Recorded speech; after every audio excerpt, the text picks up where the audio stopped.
and Ice by Robert Frost. Some say the world will end in fire.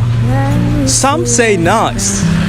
From what I've tasted of desire, I hold with those who favor fire.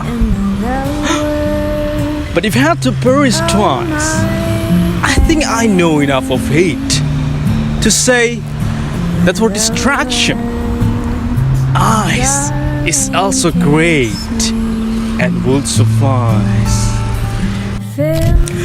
Thank you, El, for reading the poem Fire and Ice by Robert Frost. So guys, in this video, we'll discuss about Tpcastt poetry analysis. So I'm Mohammad at Prakosa will explain about the title. So the poem Fire and Ice by Robert Frost have two opposite words in one title. That is fire and ice. So in one hand, the word fire is representing about the burn or heat, and in other hand, the word ice is representing coldness or freezing.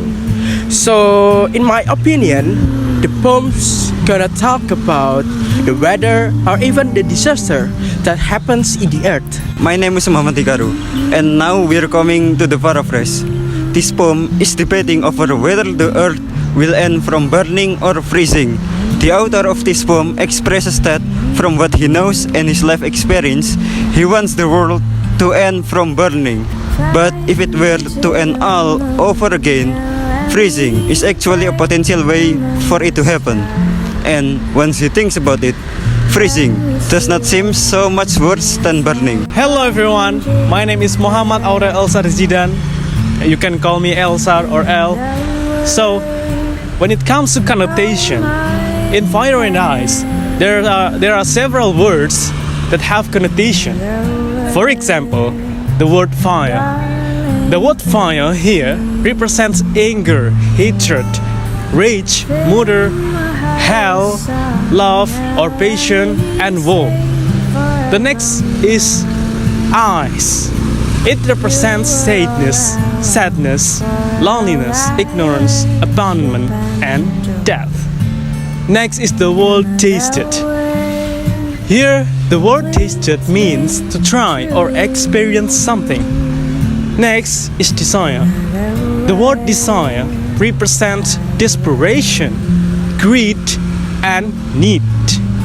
The last one is the word destruction. It represents pain, hurt, loss, anger, frustration, and tragedy. Okay, those are the words in the Fire and Ice by Robert Frost that have a connotation. Thank you. Next. Now we're coming at the attitude. The narrator seems to have preference in the beginning and ultimately seems neutral when he uses the word suffice for ice. By stating that ice is also great and will suffice, the author thinks that indifference can be just as harmful as passionate desires.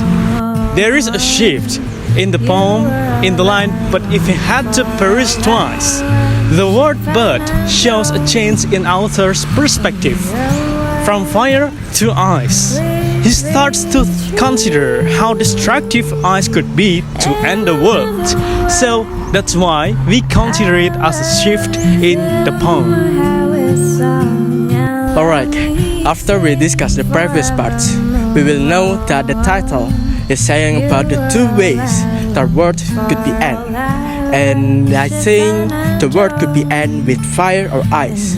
The reason is Robert Frost in this poem is discussing which one it would be and not that it would be both. Next. Now we're come to the last part, the theme. The central idea of this poem is death and ending, with a focus on the impacts that hate, sorrow, and emotion have on the world. So, that's all from us. Thank you for watching and have a nice day.